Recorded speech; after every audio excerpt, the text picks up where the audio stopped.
有咪係嘛 ？OK， 有冇？I say something。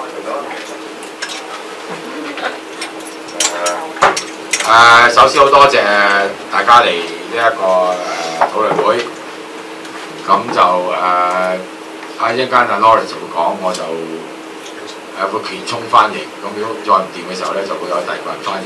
好 ，OK，so welcome all of you, welcome.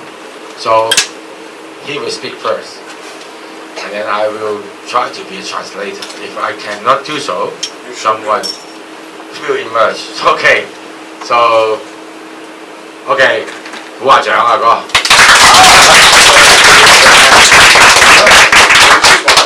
OK。邊個㗎？You can do your normal trick. Just shut me up. Tell me I've spoken for too long. 我住啦。如果你覺得太長嘅時候咧，你就可以話俾佢聽，講得太長啦，咁就可以即係停一停。Okay, but I'm Vincent from ChinaWorker.info. I'm a member of the Committee for Workers International. This is a socialist international organisation. 咁我係叫做Vincent， 咁我係呢一個中國工人網絡嘅，咁我係一個社會主義者，咁If it says anything else on you have to cut that off the film. No, it's okay. It's okay. Okay. So I think the first thing in discussing the lessons of what happened in Beijing in 1989 and how relevant it is to Hong Kong today is to consider how amazing the turnout was on Friday. Sorry. OK， 咁佢就話咧，如果大家想知道呢個六四嘅教訓，想知道點解同香港有關咧，咁你淨係知一樣就得㗎，你睇下禮拜五幾多人去嗰個維園嘅中港集會就知㗎啦。And the Hong Kong police, and we know about their special skills in the field of maths, but even the Hong Kong police say this was the biggest vigil in Hong Kong in Victoria Park. 咁你大家都知道啦，呢個警方就好叻㗎啦，就係話即係關於即係去估計呢個集會人數，但係即使係咁都好咧，佢哋都話咧係呢一個係最大嘅燭光晚會，即係香港最大嘅燭光晚會。With around 150,000 according to the organisers, which is an incredible turnout. 咁因為主辦者講咧就話15萬人去咗啦，咁呢個即係當然係一個即係冇得揮㗎啦，呢樣嘢係咪？即係咁樣咁多人嚟。And it's undoubtedly not just the memory of what happened 21 years ago, the drowning in blood of the cream of the Chinese youth fighting for democratic rights and fighting against dictatorship, but it's also what's happened in Hong Kong this year that influenced the turnout. 咁其實呢個亦都唔係淨係話即係呢個當年嘅即係年青人嘅精英咧係點樣去爭取民主，而係咧就亦都係有關於咧今年即係呢個香港即係發生嘅嘢。And I'm sure Long Hair will go into it later when he speaks, but it's a backlash against Donald Chiang's reform, about the almost comical Act Now campaign of the government, and it's also a backlash over the increasingly obvious police repression against democracy activists, which was symbolised by the Battle of the Statues. 咁呢個當然唔係淨係其實呢個係大家對於呢一個最近發生嘅反應咧，譬如間係搶神像啦，譬如間係呢一個就係曾蔭權出去做 show 啦，係咪做衰相啦？咁亦都係有關呢一個警方係打壓嘅。But it's very important that we don't just remember in the sense of honouring the dead, but particularly that we learn some of the most important lessons from the movement that took place in 1989.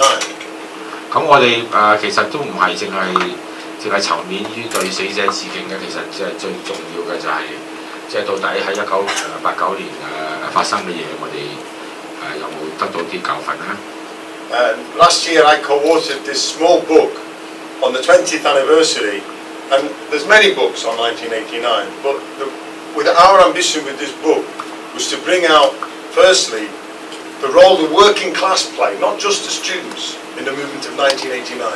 The students were important, but the workers were also very important, and actually in the repression from 4th of June onwards, more workers were put in prison for long periods, and the repression was hardest on the workers.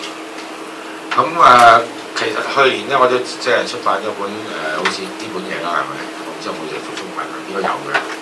咁就呢本咁嘅細嘅書啦。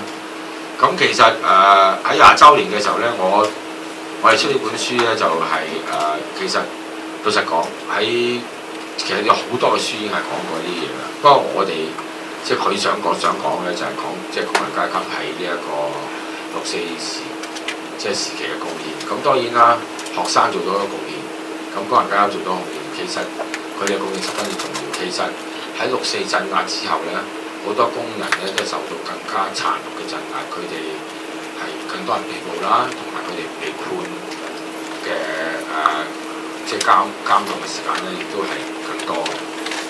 And as we bring out in the book, the workers organised or tried to organise a general strike in Beijing after the military attack began, and they partially did succeed in organising a general strike.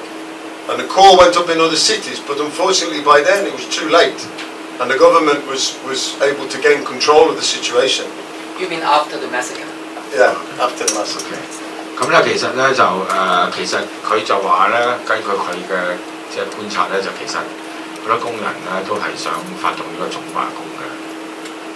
咁只不過咧就係唔成功啦，因為喺個軍事即係嗰個6·4清場軍事鎮壓之後咧，呢個總罷工亦都曾經咧係有機會去到其他城市，但係因為太遲，所以咧就冇得到即係預期嘅效果啦。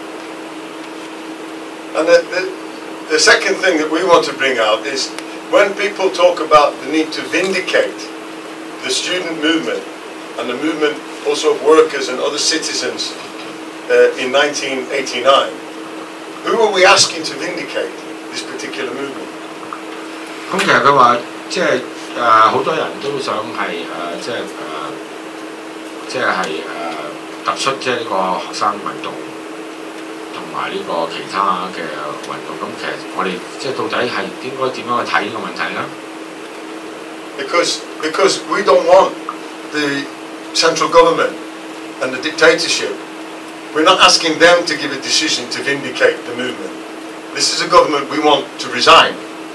咁其實我哋其實就唔會即係叫呢個中央政府去肯定呢啲咁嘅運動嘅，因為其實呢啲咁嘅政府，我哋就係希望佢快啲落台㗎嘛，係咪？So we're saying yes, by all means vindicate, but we've got to vindicate the movement of 1989 by continuing the struggle, by being prepared to go to the streets and fight for democratic rights. 咁我哋當然係想平反呢個6·4嘅民運啦，係咪？咁但係即係大家都即係知佢哋係唔會平反。其實最好嘅平反呢個6·4嘅事件嘅方法咧，就係我哋繼續係走上街頭咧，繼續從事嗰個鬥爭。And the events in May and June of 1989 changed world history, even though the movement was defeated in China.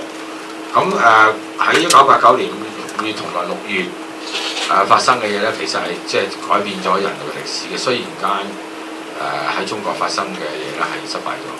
Because paradoxically, what Deng Xiaoping and the dictatorship was able to get away with in China, similar regimes in Eastern Europe and in the Soviet Union were not able to get away with. Those regimes fell within the space of a few months of the action that was taken on the June 4th in Beijing.